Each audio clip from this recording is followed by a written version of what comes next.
Now, yung topic po natin ngayon ay trichotomy.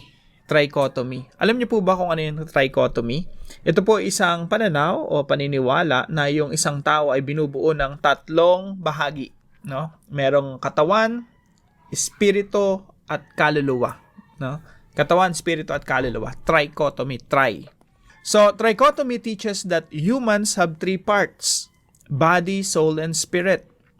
The body connects to the physical world, the soul to thoughts and emotions, and the spirit to God. However, many Christians teach dichotomy.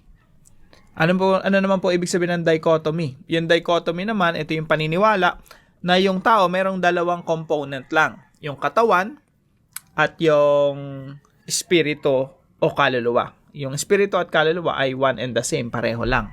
So, many Christians teach dichotomy, which sees people as one unified being, often described in two parts: body and soul or spirit.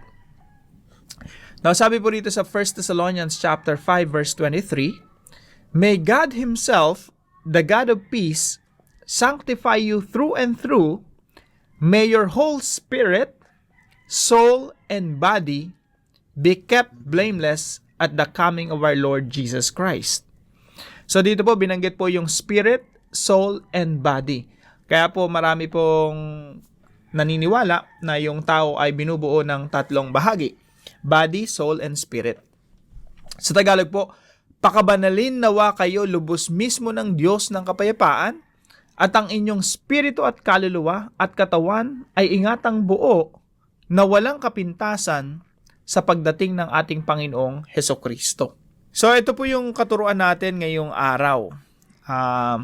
Sa teachings po natin, meron lamang po tayong dalawang bahagi: material and immaterial.